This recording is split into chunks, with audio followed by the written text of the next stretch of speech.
Perkenalkan, nama saya Rangga Anugrah, NIM 11012081193 dari kelas TT 42 Gabungan 2 akan mempresentasikan tentang manajemen strategik dari PT Mitratel untuk memenuhi tugas ujian tengah semester. Yang pertama itu perkenalan. PT Mitra Telekomunikasi atau yang biasa disebut dengan Mitratel merupakan perusahaan yang bergerak di bidang menyediakan infrastruktur telekomunikasi. Mitratel merupakan salah satu anak perusahaan dari PT Telkom Indonesia yang berdiri sejak tahun 2008. Saat ini Mitratel sudah mengelola lebih dari 28.000 menara telekomunikasi yang tersebar di seluruh Indonesia dan telah menjadi tenan bagi semua operator seluler di Indonesia dengan menempatkan perangkat BTS-nya pada menara Mitratel. Yang selanjutnya, visi dan misi. Visi dari Mitratel itu menjadi leader dan provider terbaik dalam penyediaan infrastruktur telekomunikasi di Asia Tenggara. Misinya memberikan layanan infrastruktur solution dengan kualitas yang prim dan harga yang kompetitif, menciptakan value bagi stakeholder. Yang selanjutnya, analisis SWOT. Yang pertama, strength atau kekuatan internalnya. Perusahaan penyedia infrastruktur telekomunikasi terbesar di Indonesia memiliki infrastruktur yang tersebar sampai ke pelosok. Yang ketiga merupakan anak perusahaan PT Telkom Indonesia. Kemudian tim manajemen yang berpengalaman, independen, dan berorientasi komersil, dan IPO atau go public. Weakness-nya itu pembebasan lahan untuk membangun infrastruktur dan kondisi geografis yang sulit pada daerah tertentu. Opportunities, peluang eksternal itu populasi Indonesia yang besar, kondisi geografis Indonesia membuat masyarakat itu bergantung pada jaringan telekomunikasi, pandemi COVID yang membuat kebutuhan internet semakin meningkat, yang terakhir teknologi IoT semakin berkembang. Untuk ancamannya, rawan tumpang tindih dengan menara perusahaan lain, ketersediaan lahan, bergantung pada kebijakan pemerintah yang dapat berubah, berkembangnya teknologi pengganti seperti Low Earth Orbit atau LEO. Kemudian untuk memanfaatkan peluang dengan kekuatan internal dari perusahaan, yang pertama, meningkatkan kualitas seiring dengan perkembangan teknologi yang semakin meningkat, menambah jumlah infrastruktur telekomunikasi seiring dengan penggunaan internet yang semakin meningkat. Kemudian untuk mengurangi kelemahan internal untuk memanfaatkan peluang, yang pertama menjalin kerjasama dengan pihak lain, dan kedua mencari alternatif lokasi yang lain sebagai tempat pembangunan infrastruktur telekomunikasi. Selanjutnya untuk menghindari ancaman dengan memanfaatkan kekuatan dari internal perusahaan, yang pertama menjalin kerjasama dengan operator-operator jaringan seluler, yang kedua mulai berfokus pada pembangunan infrastruktur jaringan telekomunikasi di daerah-daerah yang lain. Selanjutnya untuk mengurangi kelemahan dari perusahaan dan juga untuk menghindari ancaman eksternal itu pertama melakukan perencanaan lokasi pembangunan agar mendapat lokasi yang strategis, meningkatkan komunikasi dan kerjasama dengan operator lain agar saling menguntungkan, kemudian mencari alternatif bisnis baru dengan memanfaatkan aset yang ada. Yang selanjutnya EV Matrix atau External Factor Evaluation.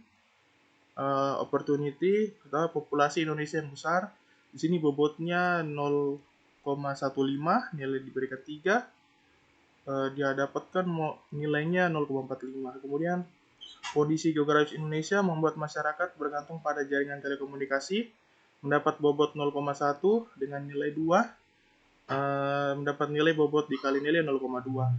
Yang ketiga, pandemi COVID-19 yang membuat kebutuhan internet semakin meningkat, diberi bobot 0,2 dan diberi nilai 3, mendapatkan hasil 0,6. Kemudian teknologi IoT semakin berkembang, itu mendapat bobot 0,1 dengan diberi nilai 2 dengan bobot dikali nilainya 0,2. Kemudian untuk ancamannya, rawan tumpang tindih dengan menara perusahaan lain diberi bobot 0,1 dengan nilai 3, hasilnya 0,3, ketersediaan lahan diberi bobot 0,15 dengan nilai 2, mendapat hasil 0,3. Yang ketiga bergantung pada kebijakan pemerintah yang dapat berubah dengan bobot 0,1 dengan nilai 2, bobot kali nilainya 0,2.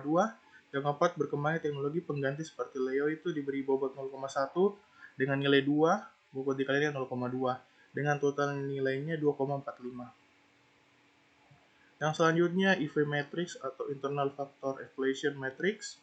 Dari kekuatan internal yang pertama, perusahaan penyedia infrastruktur telekomunikasi terbesar di bobot 0,15 dengan nilai 4, memperhasil 0,6, memiliki infrastruktur yang tersebar sampai ke pelosok diberi bobot 0,1 dengan nilai 4, dengan skor 0,4 merupakan anak perusahaan PT Telkom Indonesia diberi bobot 0,1 dengan nilai 3 dengan skor 0,3. Tim manajemen yang berpengalaman, independen, dan berorientasi komersil diberi bobot 0,1 dengan nilai 3 dengan skor 0,3. IPO atau go publik dengan diberi bobot 0,2 dengan nilai 3 dengan skor 0,6. Untuk kelemahan weaknessnya, pembebasan lahan untuk membangun infrastruktur itu diberi bobot 0,2 dengan nilai 2 dengan hasil 0,4. Kondisi geografis yang sulit pada daerah tertentu diberi bobot 0,15 dengan nilai 2 dengan skor 0,3. Total skornya itu 2,9. Kemudian BMC-nya untuk bisnis model kanvasnya, yang pertama key partnernya itu ada pemerintah, PT Telkom Indonesia, dan investor. Untuk key activities-nya ada reseller, ada penyewaan menara, ada kolokasi. Kemudian key resource-nya ada SDM, dana investor, ketersediaan lahan, dan material pembangunan menara. Kemudian untuk key proportion-nya, jumlah menara yang banyak dan tersebar di seluruh Indonesia. Yang kedua, anak perusahaan dari PT Telkom Indonesia. Posisi site menara jauh dari pesaing, menara memiliki kapasitas beban yang tinggi dan sudah IPO. Kemudian pada customer relationship-nya itu ada project solution, managed service, dan pembelian saham. Kemudian untuk channelnya ada pada Bursa Efek Indonesia, ada CRM, kemudian bisa pada ada websitenya juga. Kemudian untuk customer segmennya itu ada MNO, ada enterprise, dan ada wholesale. Untuk cost strukturnya itu biaya operasional dan maintenance, gaji karyawan, dan juga sewa lahan. Untuk revenue streamnya ada sewa menara dan juga ekspansi menara. Kemudian inovasi yang ditawarkan berdasarkan dengan BNC dan SWOT yang sudah dibuat itu, yang pertama meningkatkan kerjasama dan mencari mitra yang dapat mendukung dalam meningkatkan value perusahaan. Yang kedua, mulai fokus melakukan riset untuk mengembangkan teknologi yang sesuai dengan perkembangan zaman. Contohnya seperti low Earth orbit, satelit, agar permasalahan seperti kurangnya lahan dan masalah dengan penyewaan tanah itu dapat teratasi.